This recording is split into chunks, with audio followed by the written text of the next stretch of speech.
نجات کا ذریعہ بنے گی۔ اب جس مقصد کے لیے ہمارا یہ آج کا اجلاس منعقد کیا گیا، طلباء کے درمیان میں انعامات تقسیم کرنے کے واسطے، اس مقصد کو پورا کرنے سے پہلے ہمارے جامعہ کے چند اساتذہ انشاءاللہ ہمارے سامنے طلباء کو اور آنے والے مجمع کو کچھ باتیں دین کی نصیحت کے طور پر پیش کریں گے۔ میں سب سے پہلے جامعہ کے استاد مفتی آفتاب صاحب کو دعوت دیتا ہوں کہ وہ تشریف لائیں اور کچھ مختصر سی باتیں وہ پیش فرمائیں۔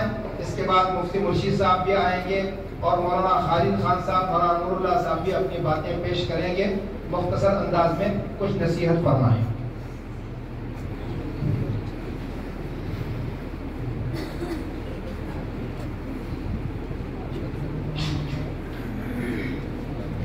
بسم اللہ الرحمن الرحیم، الحمد للہ رب العالمین، والصلاة والسلام علی سید الانبیاء والمرسلین وعلی آلہ وصحبہ اجمعین، اما بعد۔ فقد قال اللہ تبارک و تعالی انما یخشی اللہ من عبادہ العلماء، وقال علیہ الصلاة والسلام كلكم راع وكلكم مسؤول عن رعيته۔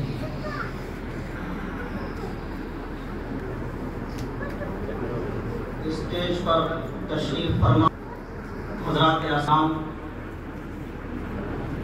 بالخصوص حضرت والا دامت برکاتہم العالیہ،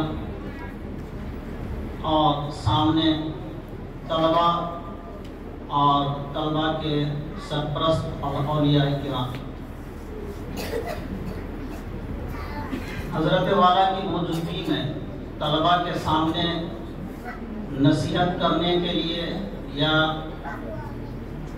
اس طرح کی کوئی بات پیش کرنے کے لیے اپنے اندر کچھ ہمت جٹانی پڑتی ہے، اس کے بعد کوئی بات زبان سے نکلتی ہے۔ میں اپنی ہمت کو جٹا کر آپ کے سامنے چند باتیں عرض کروں گا۔ عزیزان محترم، آپ نے جامعہ اسلامیہ مسیح العلوم کے نورانی اور روحانی فضا میں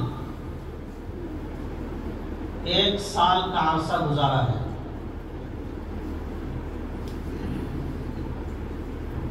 اور جو تعلیمی اور تربیتی سفر شوال میں جس کا آغاز کیا تھا، آج اس سفر کا آخری دن ہے۔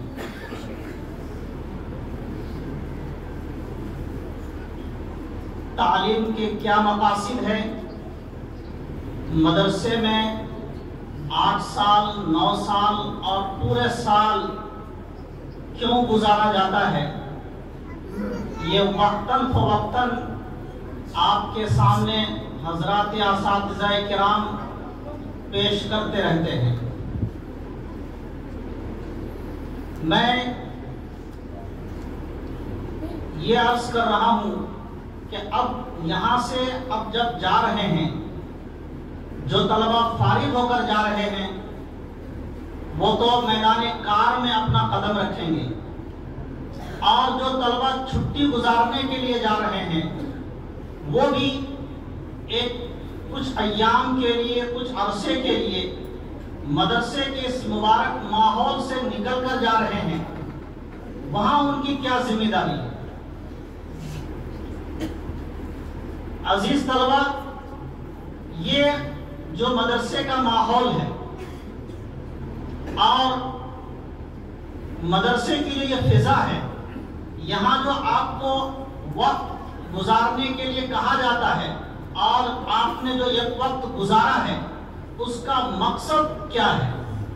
اس کا مقصد یہ ہے کہ آپ قرآن اور حدیث، قرآن اور شریعت کو مکمل طور پر سیکھیں اور سیکھ کر اس ماحول میں رہ کر عملی مشق کریں،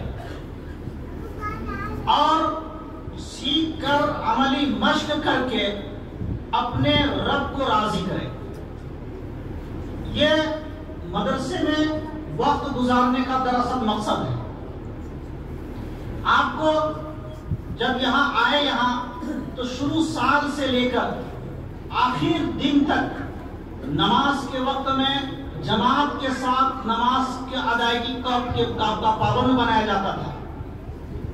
مطالعے کے لیے کہا جاتا تھا، پڑھنے کے لیے کہا جاتا تھا، قرآن کی تلاوت کرنے کے لیے کہا جاتا تھا، قرآن کی تفسیر دیکھنے کے لیے کہا جاتا تھا، اپنے علم میں رسوخ پیدا کرنے کے لیے کہا جاتا تھا، اور پھر اس جو علم حاصل کرتے تھے کتابوں کے ذریعے سے اس کو اپنی زندگی میں اتارنے کے لیے مشق کرائی جاتی تھی. آپ آج جب یہاں سے جا رہے ہیں تو گویا کہ ہم اور یہاں کے تمام اساتذہ کرام، اور نہ صرف یہاں کے تمام اساتذہ کرام، یہاں کے منتظمین، یہاں کے ذمہ داران، اور وہ ہر فرد جو ایک پیسہ بھی اس ادارے کو دیتا تھا، تعاون کرتا تھا، ان کا مقصد صرف یہ تھا کہ یہاں سے فارغ ہونے والے طلبہ جب یہاں سے فارغ ہو کر میدان میں جائیں گے تو ایک ایک طالب علم اسلام کی سچی تصویر بن کر جائیں گے.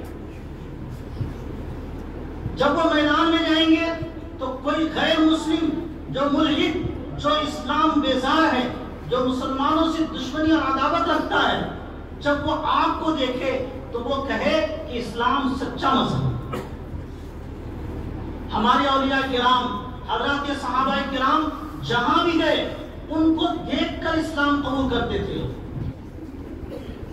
خواجہ معین الدین چشتی رحمۃ اللہ علیہ آئے، تاریخ میں لکھا ہے کہ لاکھوں لاکھ لوگوں نے ان کے ہاتھ پر اسلام قبول کیا.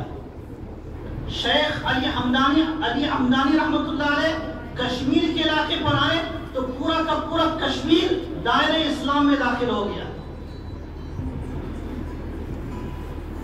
سید احمد شہید رحمۃ اللہ علیہ ابھی حال 100 سال پہلے کے بزرگ گزرے ہیں، جن کے خاندان سے مشہور مفکر اسلام حضرت مولانا سید ابو الحسن علی ندوی رحمۃ اللہ علیہ ہیں. حضرت نے ان کے سوانح پر ایک کتاب بھی لکھی ہے، سیرت احمد شہید، 2 جلدوں میں ہے. آپ ان کو پڑھیے اور دیکھیے جس علاقے سے حضرت گزرتے تھے ہزاروں ہزار لوگ ان کے ہاتھ پر بیعت کے توبہ کرتے تھے، اور ہزاروں ہزار لوگ اسلام میں داخل ہوتے تھے، اور ایک اپنی زندگی میں ایک نیا انقلاب اور نئی تبدیلی لے لاتے تھے. کیوں لاتے تھے؟ یہ وجہ کیا تھی؟ صرف وجہ یہ تھی کہ ان لوگوں نے صرف اسلام کو پڑھا نہیں، قرآن کتاب کو پڑھا نہیں، ان لوگوں نے اسلام کو اپنی زندگی میں داخل کیا. اور جب اسلام مسلمانوں کی زندگی میں داخل ہو جاتا ہے تو پھر اسلام سے کوئی متنفر نہیں ہوتا ہے. اس مسلمان کو دیکھ کر کوئی بھاگتا نہیں ہے. آج ہم جہاں پر بھی جاتے ہیں ہم کو دیکھ کر اغیار بھاگتے ہیں، ہم سے دشمنی کرنے لگتے ہیں. کیوں کرتے ہیں؟ وجہ صرف یہ ہے کہ ہم اسلام کی سچی تصویر اور صحیح تصویر ہم خود نہیں ہیں. آج جس چیز کی تمرین اور مشق لے کر یہاں سے کیا ہے آپ نے، اس مشق کو، اس تمرین کو آپ گھر جا کر بھی اس کو باقی رکھیں. آپ نماز کے سچے پابند ہوں. جب آپ گھر جائیں، آپ کا کوئی پڑوسی ہو تو اسلام نے، غیر اگر مسلم پڑوسی کیوں نہ ہو، اسلام نے ایک پڑوسی کے ساتھ جس حسن سلوک کا حکم دیا ہے اس حسن سلوک کا مظاہرہ کریں. آپ کا پڑوسی آپ کو دیکھ کر سمجھے گا کہ واقعتاً اسلام ایک سچا مذہب ہے، اس لیے کہ ایک مسلمان میرے ساتھ اتنے خیر خواہی کا معاملہ کر رہا ہے. اور نہ صرف یہ کہ بلکہ آپ بسوں میں جاتے ہیں، ٹرینوں میں جاتے ہیں تو وہاں اگر کوئی ضعیف، کوئی بوڑھا، کوئی معذور قسم کا آدمی بیٹھنے کے لیے ترس رہا ہے تو ایک نوجوان، ایک مسلمان ہونے کے ناطے ہماری ذمہ داری یہ ہے کہ اس وقت اس بوڑھے اور ضعیف آدمی کو اپنی جگہ دے دیں. یہ طریقہ آپ کریں گے، آپ تھوڑی دیر کے لیے اپنے دل میں شکستگی محسوس کریں گے، لیکن سچ یہ ہے کہ اسلام فاتح قرار پائے گا. اس کے دل میں اسلام گھر کر جائے گا. آہستہ اسلام کی طرف مائل ہوگا، نہ کم سے کم وہ اسلام اور مسلمان کا دشمن نہیں ہوگا۔ ایک بات جو میں آپ سے عرض کر رہا ہوں وہ یہ ہے کہ جب آپ یہاں سے جائیں تو اسلام کی سچی تصویر بن کر راستے سے گزریں تو ایک سچا مسلمان بن کر گزریں، بازار میں رہیں تو ایک سچا مسلمان بن کر رہیں، گھر میں رہیں اپنے پڑوس کے لیے، اپنے ماں باپ کے لیے ایک سچا مسلمان بن کر رہیں۔ میں یہی ایک نصیحت آپ سے کر کے جا رہا ہوں، اور یہ کہ اسی کی مشق اور اسی کی تمرین یہاں کرائی گئی ہے۔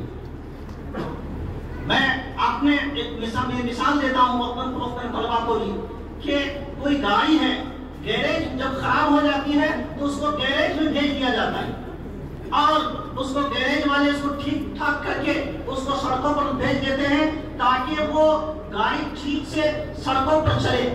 لیکن اگر کوئی گاڑی گیریج میں ٹھیک ہو جائے اور صحیح چلنے لگے لیکن سڑک پر آنے کے بعد پھر ویسی ہی ہو جائے تو اس کو نہیں کہیں گے کہ یہ گاڑی اصلاح شدہ، اس گاڑی ٹھیک ہو گئی ہے، یہ گاڑی چلنے کے لائق ہے، آپ اس کو پیسہ نہیں دیں گے گیریج والے کو۔ کیوں نہیں دیں گے؟ اس لیے کہ تمہارے یہاں تو چل رہی ہے لیکن یہ گاڑی سڑک پر نہیں چل رہی ہے، تم نے کیسے ٹھیک کر دیا؟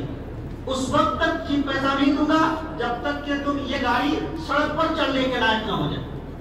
یہی حال آپ کا بھی ہے۔ یہ جو مدارس ہیں یہ گیریج ہیں، یہاں اخلاق کا پانی کے ذریعے قرآن اور سنت کے پانی آپ کے اخلاق کو سدھارا جاتا ہے، آپ کی تربیت کی جاتی ہے، یہاں مشق کرائی جاتی ہے تاکہ آپ جب ماحول میدان میں جائیں، لوگوں کے ساتھ جائیں تو وہاں آپ کی یہ اصلاح شدہ گاڑی رواں دواں چلے، لوگوں کے سامنے بہت اچھے انداز سے چلے، اور آپ بھی خود منزل تک پہنچے۔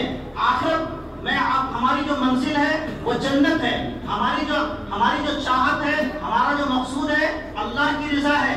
اگر ہم واقعتاً ہماری صفائی ہو گئی ہے، ہم بالکل واضح ٹھیک ٹھاک ہو گئے ہیں، تو ہماری گاڑی، ہمارے اخلاق کی گاڑی جو ہے زندگی میں بھی چلنی چاہیے، باہر بھی چلنی چاہیے، لوگوں کے ساتھ اسی مربت، اسی اخلاق، اسی اعلیٰ کردار کے ساتھ پیش آنی چاہیے۔